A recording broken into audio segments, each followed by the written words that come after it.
this paperback edition of Little Bo Peep and the Monster of Loch Ness by Angela Goldsmith.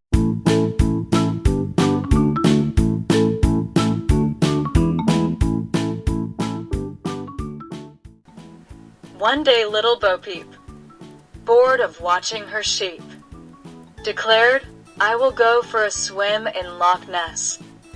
And without a second look, she threw down her crook, and was soon in her swimming dress. She walked down to the edge, and there made a pledge to swim towards the middle of the loch. "But you just cannot go," said a well-meaning crow. "Bo, you just cannot abandon your flock." But Bo gave a loud sigh, and she would not reply. She merely waved goodbye to her sheep. They stood in a row to watch their friend go, and Hugo tried hard not to weep. And as Bo said goodbye, her sheep tried not to cry, but they would miss her all the same. Goodbye Doyle and Hugo, Elliot, Austin, Bob, and Poe, said Bo as she called to each of them by name. "You must grease yourself with butter," said a friendly otter, who arrived just in time to watch the commotion. "A layer spread thin will help to protect your skin better than any lotion." And so, with much palaver, the sheep helped Bo to lather herself with the gooey gunge. It took a long while, and in the end, she smelt really quite vile. But now, Bo was ready to take the plunge. The crow shook his head, and repeated all that he said about the dangers of her trip.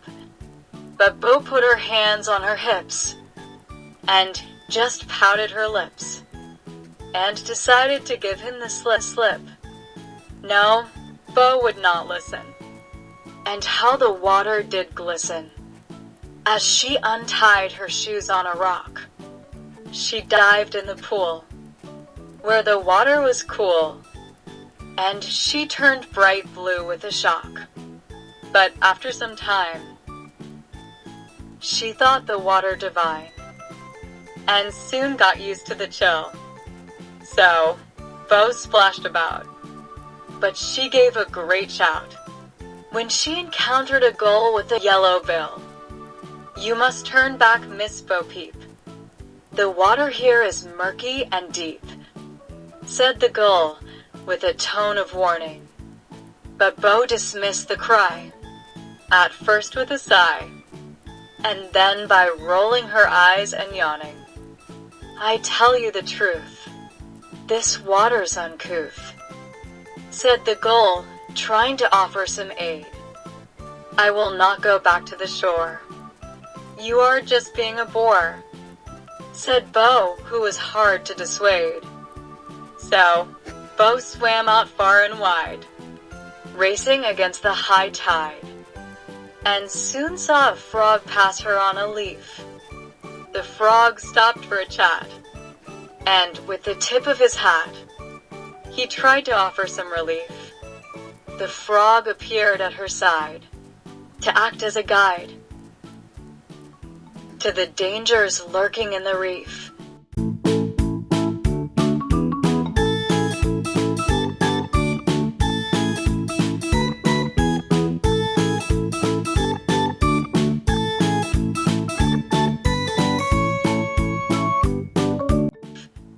Meanwhile, back at the shore, sick with worry and with nerves quite raw, Bo's sheep felt left behind as they grazed under a bower, and with each passing hour, they missed their friend more and they pined. They could not conceive how their dear friend could leave, and why her beloved flock she would spurn. The sheep missed her dear, and Hugo again shed a sad tear, and yearned for her to return. Their friend was so admired, And so, they conspired, their companion to search and bring home. They would search all day, and would not delay, no matter how far they did roam.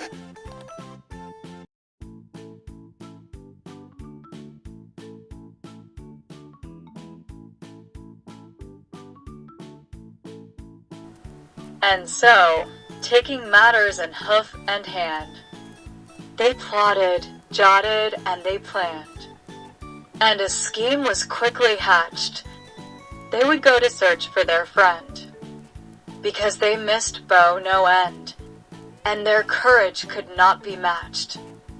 And so, piling quickly into the boat, hoping against hope it will stay afloat, into the loch the boat was cast, but sadly no sheep could row, and they had so far to go.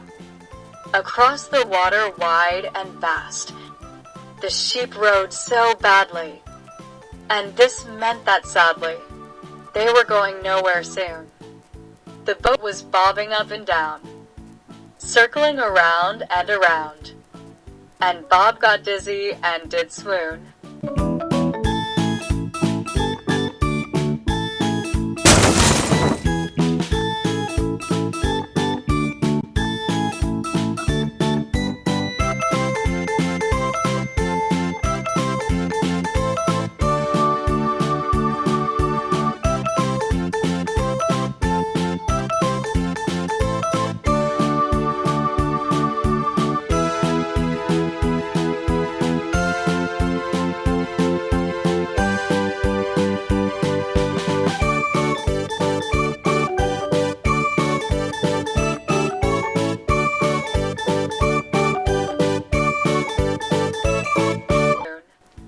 Oh! It was a sight to be seen.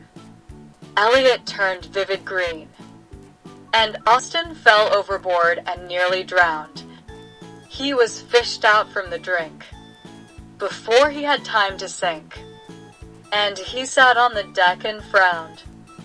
And as Elliot felt better, his feet were made wetter, as water cascaded all around. But now both sheep must move fast, as daylight would not last, and the sun would soon disappear. Then Doyle had an idea, laid out his plan, plain and clear, as the sheep gathered around him to hear. I will make a great sail, and that will not fail, to help us on our way. We must not delay, otherwise here we will stay, going round in circles all day. Then across the loch we will fly, in the blink of an eye, and shout, hip hip hooray. But what for a sail can we use? What item to choose? Asked Doyle as he searched all around the craft. So around the rowboat he did scour, searching for about an hour, until he saw something blowing across the aft. Doyle had spotted Poe's red underwear, which billowed boldly in the air, as Poe was standing in a draft.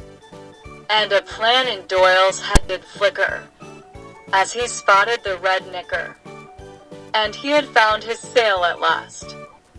And so, nailing the bloomers to the mast, to make up for the time that had passed, the boat flew across the loch so fast.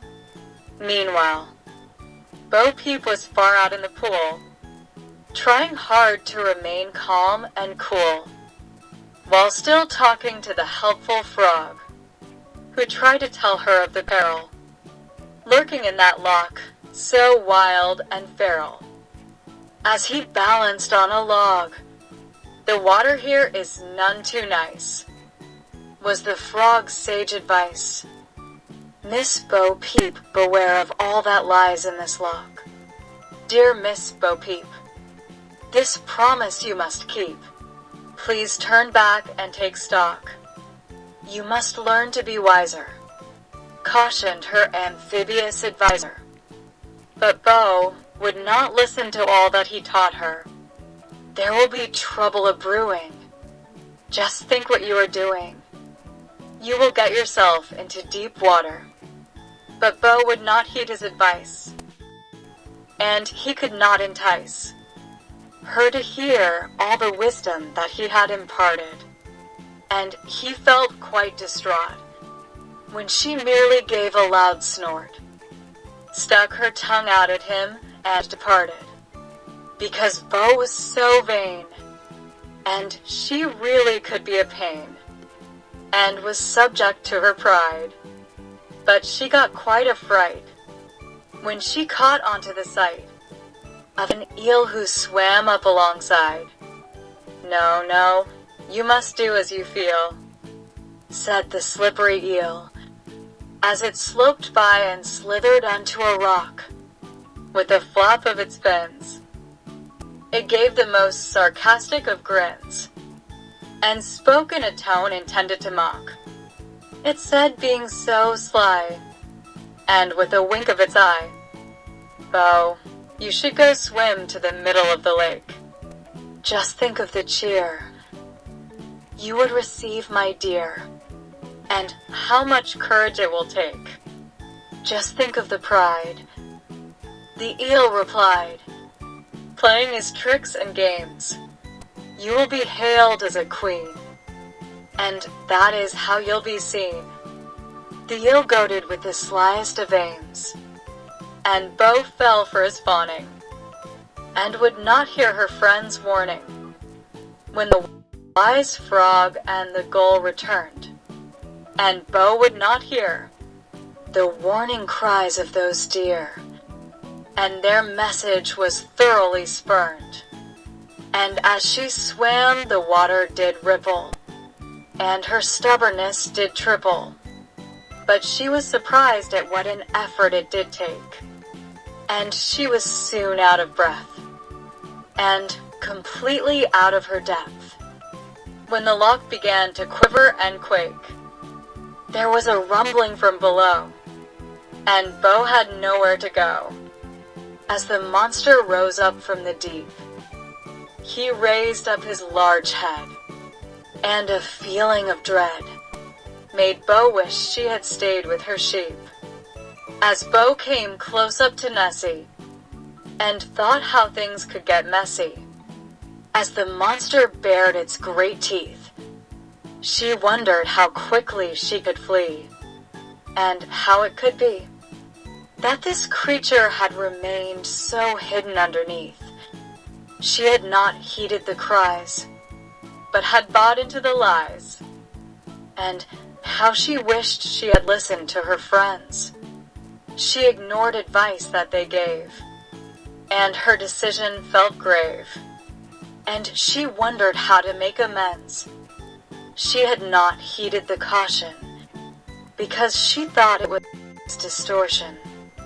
She realized she should have listened to their tips, and as she looked Nessie straight in the eyes, she could not disguise.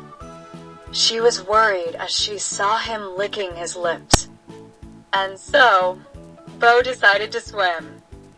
But her chances felt slim, and she wondered how fast she could flee. She looked at the scope, and she thought there was not much hope of outswimming the monster Nessie. As she started her trek, she felt Nessie's hot breath on her neck, and her heart gave a small flutter. "But why pick on me?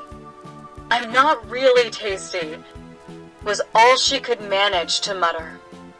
And Bo felt so far from the coast, and thought she might end up toast. As she gave a small cough and a splutter, she plunged on through the deep, and her heart gave a leap, and how she regretted smothering herself in butter. As she plowed on in fright, she felt no delight, and she really did not feel like a winner. And as she began to ail, Nessie was close on her tail, and she prayed that he had already had dinner. Bo felt such a wretch, and it was not a stretch to say that she had given up all hope You must plow on Miss Bo, and on you must go, said the crow. I am certain you can cope. But meanwhile, back in the rowing boat, and trying hard to stay afloat, the sheep were looking tired and pale. The strong gusts had turned into a timid breeze, and morale was low by all degrees, with the wind knocked from their sail. The boat had slowed and sprung a leak, and the situation looked quite bleak, and their plan looked doomed to fail. We will give you a tow, and on you must go, said a group of friendly turtles appearing at the bow. And then across the water they hurtled, pulled along by the turtles.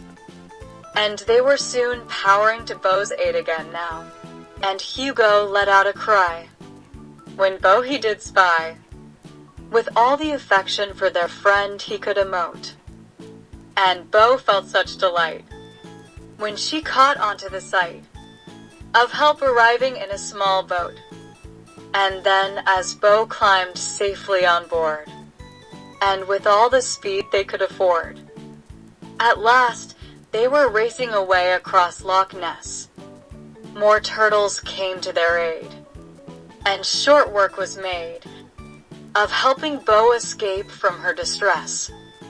And so, leaving danger behind, and with the help of friends so kind, Bo escaped from the monster and was free.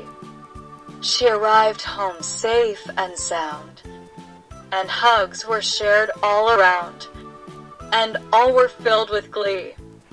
After an adventure so dire, they warmed themselves by the fire, all armed with cups of tea, and Bo thanked each of her sheep one by one.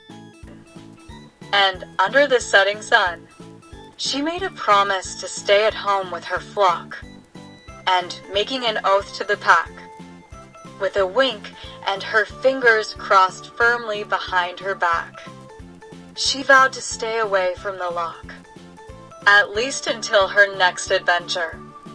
Goodbye, without a cry, until the next time.